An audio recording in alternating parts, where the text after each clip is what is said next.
So the dust has somewhat settled surrounding Eubank Jr.'s devastating fourth round stoppage loss to Liam Smith on the weekend. And naturally, this has led people to ask, what is next for Chris Eubank Jr.? Some of you guys may have seen that I actually uploaded a video prior to the Liam Smith fight on the topic of Eubank Jr. versus Golovkin, because Carl Froch had given his take and how he was giving Eubank Jr. a good chance of beating Golovkin. However, he did say that he was unsure whether Eubank Jr. would be able to get through Liam Smith. So, you know what? You got to give credit to Carl Froch, because he was correct in his assessment that Liam Smith was a dangerous fight for Eubank Jr., as many of you guys were. So, once again, credit to you all. However, let's talk about what Eubank Jr. could possibly do next. And, you know, I'm going to present that question to you guys, so leave your comments in the comment section. But I'm just going to go over some of the realistic next steps for Chris Eubank Jr. and whether I believe he should take them or not, and kind of weigh them up alongside of each other. So I guess starting from the top and working our way down, I've seen a lot of people call for Eubank Jr. to move up to super middleweight. And their rationale behind this is, okay, Eubank Jr. is kind of yo-yoed in weight, and that has affected his punch resistance, and he looked kind of tight on the scales for the Liam Smith fight. And I'm not entirely sure I agree. This is just my opinion, of course, so, you know, take it or leave it. But when I saw Eubank Jr. on the scales for this fight against Liam Smith, I thought he looked quite good. I think he looked healthy. He didn't look overly drawn to me. He just looked his normal, lean self. He looked like he was ready. And so I've assessed that as, you know, maybe if there are any, what would you call it? If there are any decreases or negative impacts to Chris Eubank Jr.'s punch resistance, I suspect that it's probably likely maybe he's just shipping too much punishment in sparring. And now we don't really know what goes on behind closed doors, but I think over the years it's become quite clear that Eubank Jr. is a bit of a sparring warrior. He's someone who likes to get stuck in and have some really hard spars. Maybe doesn't moderate the intensity of his spars as well as he should from a longevity perspective. And I suspect that, look, maybe the weight does play a factor, because of course he did go down to 157 pounds, even though the Conor Benn fight fell through. So he has yo-yoed in weight somewhat. And you look at him, he's very lean. You have to ask the question, where is he going to lose that weight from? It's not like he's got much fat on his body where he can lose it from. A lot of it's probably water, and that's not going to be good for your brain health, especially if you go into a fight in less than 24 hours time, usually like, I don't know, 18 hours time, something like that, and you're getting hit on the head. It's not going to do good things for your neurological health, your punch resistance for that matter. So I'm not trying to discredit the claim that Eubank Jr.'s going back down to middleweight and then 157 pounds. I'm not trying to discredit that as a reason. I just suspect that, in my opinion, probably the hard spars behind the scenes are what are contributing to his decreases in punch resistance, those negative impacts. But then, okay, if we play devil's advocate and we say, okay, Eubank Jr. goes up to super middleweight, and somewhere that he's somewhat familiar with, that division, it's not like it's completely alien to him. If we just look at the people that he'd potentially be fighting, you have the likes of Canelo Alvarez, who's undisputed champion. So if Eubank Jr. was to get a shot at Alvarez anytime soon, or at least if he wants a realistic title shot anytime soon, you imagine he'd probably have to fight Alvarez, which is, I don't think many people would give Chris Eubank Jr. a chance against Alvarez. And I'm using the BoxRec rankings right now. You then look at John Ryder, who seems to be in the pipeline to fight Alvarez. Does John Ryder beat Chris Eubank Jr.? I don't know. I'd maybe give Eubank Jr. a decent shot in that fight, but you have to factor in the style of Ryder. He's a well-schooled, very consistent, very tight technique. He's a southpaw. For me, that's a good fight. That's a good domestic clash. But I wouldn't be entirely confident in Eubank. Maybe I'd make him a favourite, but Not entirely sure about that one. Danny Jacobs. For my money, Danny Jacobs hasn't looked good for a long time, but stylistically, could he get the better of Eubank Jr.? Because he's going to be much bigger. Like Eubank Jr., he moved up. Did Danny Jacobs start his career at light middle? I think he no, he didn't. But he's a big middleweight and very experienced middleweight. Potentially has the style to give Eubank Jr. problems because he's very versatile. He's like a jack of all trades but master of none. Danny Jacobs. Demetrius Andrade, a guy who did start at light middleweight, went up to middleweight and is now at super middleweight. Another good fight. All of these fights tend to be good fights. I'm just not sure how good a chance you give Eubank Jr. of winning them. I probably wouldn't pick him to beat Demetrius Andrade. Then 5 and 6 on the BoxRec rankings, we have David Benavidez and Caleb Plant. Now these guys, I'm sorry, I don't see Eubank Jr. beating these guys at all, and I don't particularly rate these guys that highly. Like Caleb Plant, you guys will know, I very confidently picked Canelo Alvarez to beat Plant because I think he has a lot of stylistic limitations, but based on what he does have, he's a good sized super middleweight, 6'1". He's got a long reach, quite quick, not the biggest puncher, but he moves well.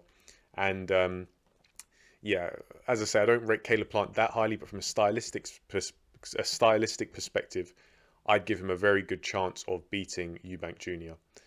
David Benavidez, another big guy at the weight, a high volume guy who does have power as well and really knows how to impose himself, even though maybe doesn't have the best defense and can be lacking in that department.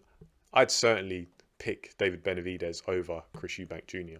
So I'm kind of seeing 168 pounds a move up for Chris Eubank Jr.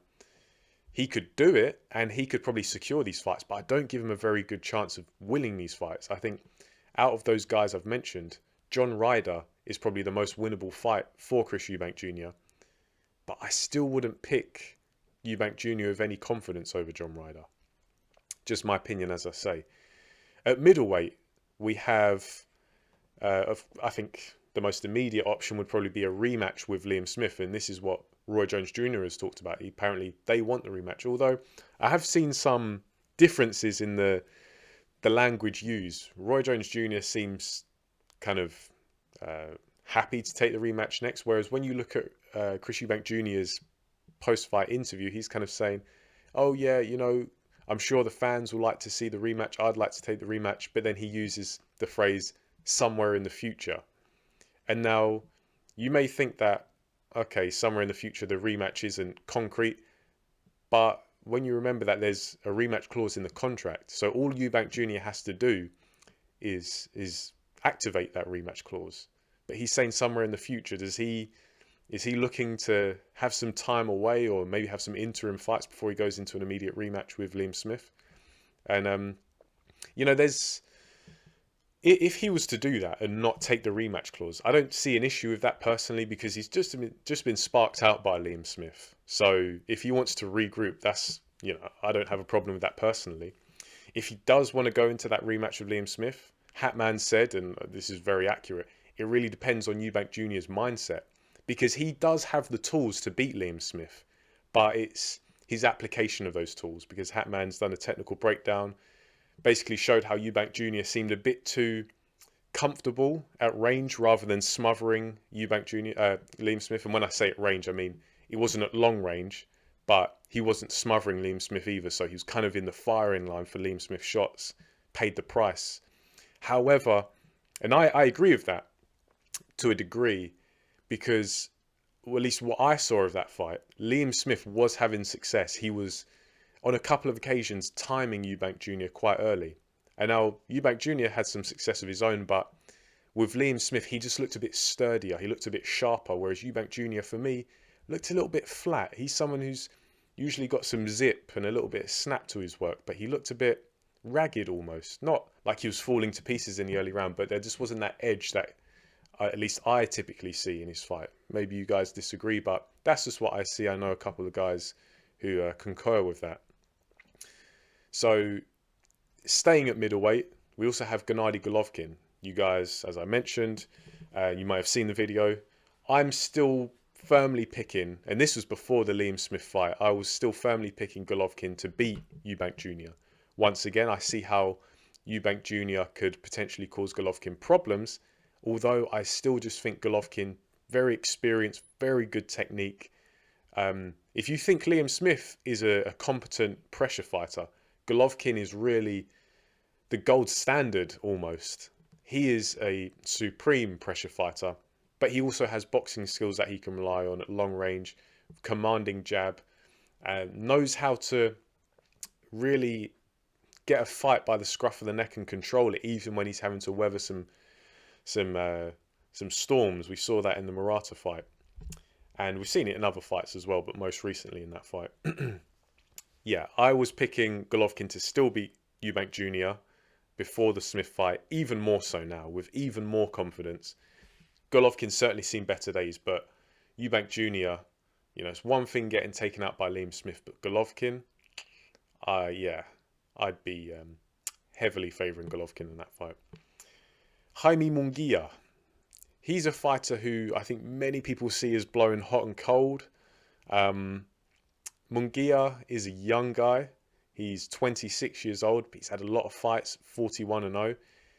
Yeah, still hasn't really had that defining step up, many people would say. I'd agree. He's been in with some names, like a Liam Smith, who he beat, and floored him nicely in that fight. I remember that one. Was it with a left hook? It was like a clean left hook, I remember. And Jaime Munguia is maybe not the most skilled, although I do think he's still developing. But he's just got bundles of energy, and he's big as well. And I suspect that maybe he'd be able to rival Eubank Jr. in that energy, because Eubank Jr. is typically a guy who's a bit of a workhorse, and he's got a good work rate in a fight. I think Jaime Munguia might be able to match him for that, and he's certainly got the youth, so he's got less miles on the clock, you'd think. And who punches harder, Munguia or Chris Eubank Jr.? I think it's a toss-up, really, and I may even favour Munguia. Carlos Adames, I don't think I've seen this guy. Actually, I've definitely heard his name. I think I've maybe only seen highlights of him. But after him, you have Janibek Alimkhanallah, who is WBO champion. He didn't look great against Denzel Bentley, some people say, although I do think Denzel Bentley, once he warmed into the fight, he made it competitive, and maybe there was a little bit of complacency from Janibek, but Janibek, a sharpshooter, a southpaw, comes from that Kazakh school, very well schooled, has some pop in his punches, especially with the left hand. I think that's the kind of fight where I wouldn't worry about Eubank Jr. getting blown away or stopped, but maybe he'd just be tied up in knots a little bit, almost like the beginning of the Korbov fight. I suspect it might go down that route in terms of the style of fight, where it's at long range. Eubank Jr. maybe looking a bit clumsy, but certainly a tough fight. And once again, I'm not sure if I'd favour Eubank. The next notable name, you have Sergey Derevyanchenko and Erizlandi Lara at 8 and 9 on the BoxRec rankings. Sergey Derevyanchenko, bit more of a pressure fighter, a bit more of a style that you'd imagine line up a bit nicer for Eubank Jr. in his skill set. But once again, Derevyanchenko's got skills. My only concern with him is at 37, a little bit undersized as well. He's been in some tough fights too, even though he's only 14 and 4. He's been in, like, that Golovkin fight was tough, where he was down. The Jamal Charlo fight, he took some heavy shots. He was down against Danny Jacobs as well, though I don't think that fight was that damaging. But he's been about, and you have to imagine he's got a long amateur career as well. So maybe I'd be picking Eubank Jr. for that one. Erizlandi Lara, he's 39, hasn't really fought many guys of note recently. He's, Gary O'Sullivan, that's hardly a stellar victory. So I think if Eubank Jr. was going to go in against Erizlandi Lara, I'll give him a decent chance, although stylistically, once again, because I think this really highlights the key issue with Eubank Jr. is he had a lot of athletic ability and toughness and willingness to engage, but it was always the long range boxing skill. If you had a decent amount of schooling when it came to that area of boxing, you could pose a lot of problems for Eubank Jr. Let's be real. He wasn't the greatest and isn't the greatest long range boxer. And at 33, I believe Eubank Jr. is. How much better can he get in that regard? And so middleweight, another tough nut to crack if you ask me. And then you kind of have the wild card picks, and both of them are basically welterweight names in Conor Benn and Kell Brook, because Kell Brook has been quite vocal in the sense where he wants the winner.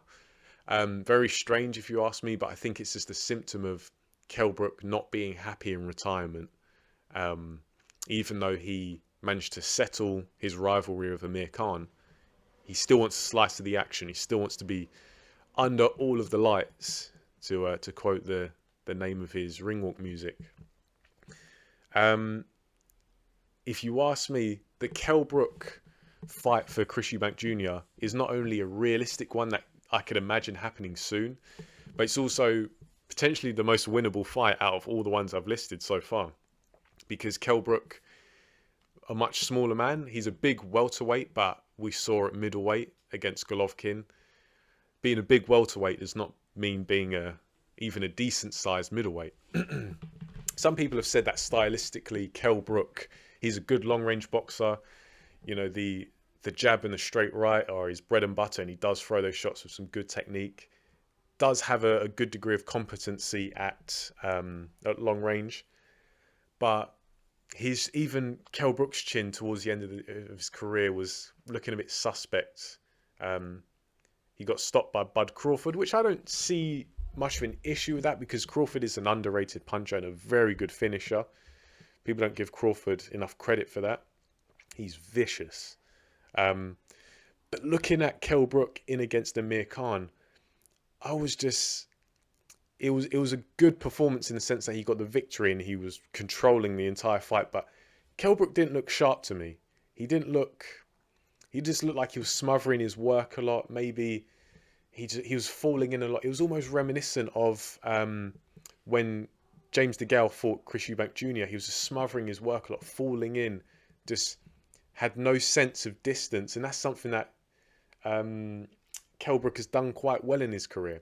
So I didn't see the same Kell Brook. I think he was spent and he made the right decision to retire afterwards. But if he was to pick Chris Eubank Jr. next, even though Kell Brook's good at long range, I'd be picking Eubank Jr. and I think he'd probably stop Kell Brook. Then we have Conor Benn, the man who just can't seem to keep his mouth shut and really needs to hire a better PR team, because he is slowly, well, not even slowly, he is surely becoming probably one of the most disliked characters in British boxing, and maybe he's embracing that villain role that Chris Eubank Jr. actually encouraged him to take on. There's been a lot of talk about, obviously, Conor Benn putting out that video saying that Chris Eubank Jr. wouldn't have lasted 2 rounds. Some people in very witty fashion saying, well, at least Chris Eubank Jr. could get past 2 tests, which I think is fair. You know, all is fair in love and war. It's a bit of an unknown, because how much of what we've seen of Conor Benn so far in his performances has been aided by exogenous hormones, let's say. It's a little bit of an unknown there. I can understand, okay, maybe he's punching a bit harder, maybe he's punching hard enough to deck or even knock out Chris Eubank Jr. But that one's a little bit of a gamble, just because you have to ask the question, how many of Conor Benn's performances have been under the influence of some kind of aid, some kind of illegal substance. So that being said, what do I see as the most realistic choice for Eubank Jr.? I don't see him moving up to 168 pounds unless he gets a direct shot at Canelo Alvarez, which I don't see happening. John Ryder seems like he's penciled in to fight Alvarez. And where would Chris Eubank Jr. be in the ratings after that fight if he was to move up? 160 pounds, of course, he could activate the rematch clause for Liam Smith. Does he want to, though? The language I heard from him didn't sound like he wanted it straight away, at least. I think he wants some rebuilding fights. Um, is he willing? Does he want to drag up some other middleweight or light middleweight contender or champion? I don't think so. I don't think there's much demand in that. So I do honestly see a potential Kell Brook fight being the one that happens next. But then that depends on, does Kell Brook want to fight Chris Eubank Jr. or does he want to go straight in against Liam Smith, who beat Eubank Jr.? So still some ambiguity as to what will be next for Eubank Jr. But at least that's my take on the possible avenues he could go down. 168 pounds, 160 pounds, or the wild cards at 147 pounds. Let me know what you guys think in the comment section below. Do you agree? Do you disagree? Where do you think Chris Eubank Jr. should go next? Do you even think he should retire? That's something I didn't touch on. If Chris Eubank Jr. called it a day at this point, I wouldn't hold it against him. Because, yeah, it's not his first loss, but his first devastating loss. But with the limitations he has, there's a lot of unknowns. Does he want to take that gamble? You know, if he called it a day, I'd say, look, yeah, you didn't become a full champion, but you made a lot of money. Maybe Andre talked about this. Maybe he's been softened up. You know, he's had a hard couple of years recently, losing his brother Sebastian. His dad seems to be well and truly off the rails, even more so than usual. He's had to adopt his nephew that his son Sebastian, that his brother Sebastian left behind. Maybe all these things have just come together and Eubank Jr. just doesn't have the same edge as he used to from a psychological perspective, a competitive warrior perspective. Who knows? But that's my take on this. Let me know what you guys think in the comment section below. But for now, thanks for watching and I'll catch you in the next video.